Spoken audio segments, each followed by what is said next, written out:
Hello everyone, জ্ঞানজ্যোতি coaching সেন্টারের পক্ষ থেকে তোমাদের সকলকে জানাই স্বাগত। আমি অসীম দাস আবার চলে এসেছি তোমাদের জন্য সোশ্যোলজির ক্লাসেস নিয়ে। তোমরা যারা আমাদের ওয়েস্ট বেঙ্গলের বিভিন্ন ইউনিভার্সিটির আন্ডারে যে কলেজগুলো আছে সেই কলেজগুলোতে পড়াশোনা করছো, তাদের যে সোশ্যোলজির যে সিলেবাসগুলো দেওয়া হয়েছে সেই সিলেবাসের উপর ভিত্তি করে আমরা তোমাদের ক্লাসগুলো নিচ্ছি।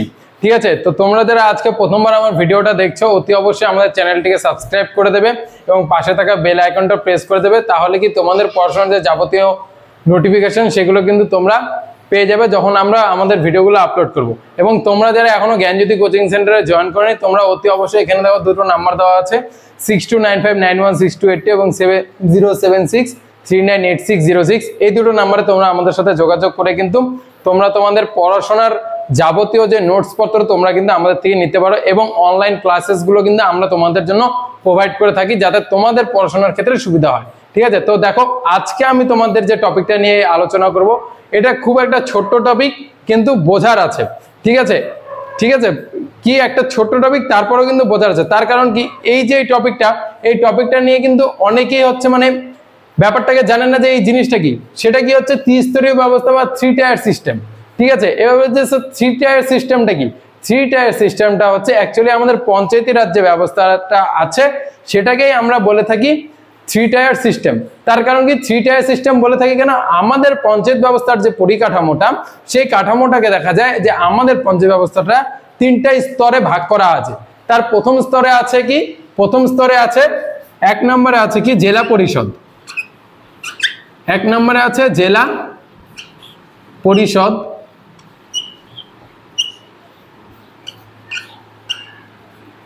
দ্বিতীয় যেটা আছে, দ্বিতীয়তে তোমাদের দেখা যায় যে পঞ্চায়েত সমিতি।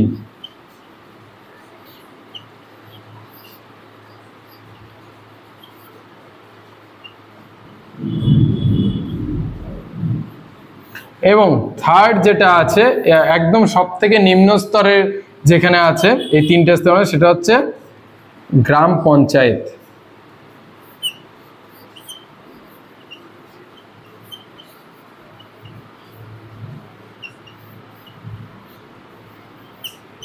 ঠিক আছে, সবার প্রথমে স্তরে কি আছে জেলা পরিষদ, সেকেন্ডে আছে পঞ্চায়েত সমিতি, থার্ডে আছে কি গ্রাম পঞ্চায়েত।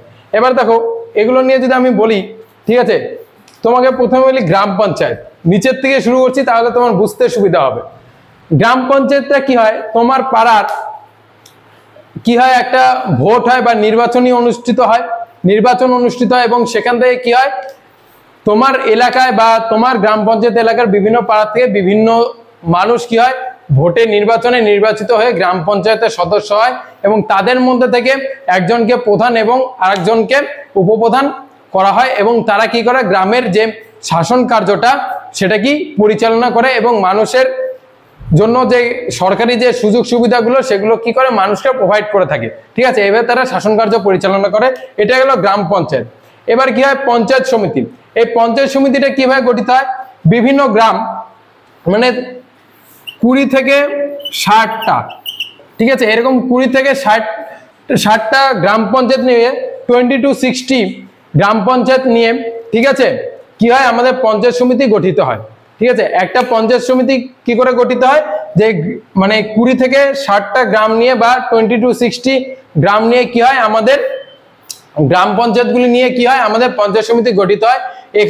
এখানে যে প্রধান থাকে তাকে বলা হয় কি সভাপতি। ঠিক আছে, তাকে বলা হয় সভাপতি এবং তার সাথে একজন সহকারী সভাপতি কি করে থাকে এবং শাসন কার্য পরিচালনা করে। ঠিক আছে, তারপরে কি হয় এই পঞ্চায়েত সমিতির পরে আসে কি জেলা পরিষদ। এই পঞ্চায়েত সমিতিটাকে নিয়ে একটা বলি যে এই পঞ্চায়েত সমিতিটা কি তোমাদের দেখবে আমরা কি বলি, আমরা বলি হচ্ছে ব্লক বলি না, ব্লক। সেই ব্লক অফিসের মধ্যেই আমাদের পঞ্চায়েত সমিতিটা থাকে। ঠিক আছে, ব্লক অফিসের মধ্যে আমাদের কি থাকে পঞ্চায়েত সমিতিটা থাকে এবং পঞ্চায়েত সমিতির থেকে কি হয় গ্রামের বিভিন্ন কাজগুলো করা হয়ে থাকে। ঠিক আছে, এবার কি হয় বিভিন্ন কতগুলি পঞ্চায়েত সমিতি নিয়ে আমাদের কি হয় জেলা পরিষদ গঠন হয়। ঠিক আছে, এবং এই যে জেলা পরিষদ, এই জেলা পরিষদ আমাদের যে পঞ্চায়েত কাঠামো বা পঞ্চায়েত যে শাসন ব্যবস্থা সেটার মূল ভিত্তি হচ্ছে আমাদের জেলা পরিষদ। এখান থেকে কি আমাদের গ্রাম পঞ্চায়েতগুলির সে ছোট হোক বড় হোক ঠিক আছে মাঝারি হোক যেই গ্রাম পঞ্চায়েত হোক প্রত্যেকটা গ্রাম পঞ্চায়েতের উন্নয়নের মূল উপদেষ্টা বা মূল কাজ কিন্তু কোথা থেকে করা হয়, এই জেলা পরিষদ থেকে করা হয়ে থাকে। এবং এই জেলা পরিষদ যে আছে, এই জেলা পরিষদের যে প্রধান থাকে তাকে বলা হয় সভাধিপতি, এবং তার সাথে একজন সহকারী সভাধিপতি থাকে। ঠিক আছে, তো এই ছিল আমাদের 3 টায়ার সিস্টেম বা ত্রিস্তরীয় ব্যবস্থা। ঠিক আছে, তো আজকের মতন এখানেই শেষ করছি। তোমরা যারা জ্ঞানজ্যোতি কোচিং সেন্টারে জয়েন করনি তারা অতি অবশ্যই এখানে দুটো নাম্বার দেওয়া আছে, তোমরা আমাদের সাথে এই দুটো নাম্বারে যোগাযোগ করতে পারো। এবং তোমাদের কিন্তু আমরা অনলাইন ক্লাসেস এবং পিডিএফ আকারে নোটস প্রোভাইড করে কিন্তু তোমাদের পড়াশোনার জন্য আমরা কিন্তু তোমাদের সবসময় হেল্প করে থাকি। তো তোমরা যারা ভাবছো যে টিউশনসটা কোথা থেকে নেবো বা নোটস কোথা থেকে পাবো, তোমরা অতি অবশ্যই আমাদের সাথে যোগাযোগ করো।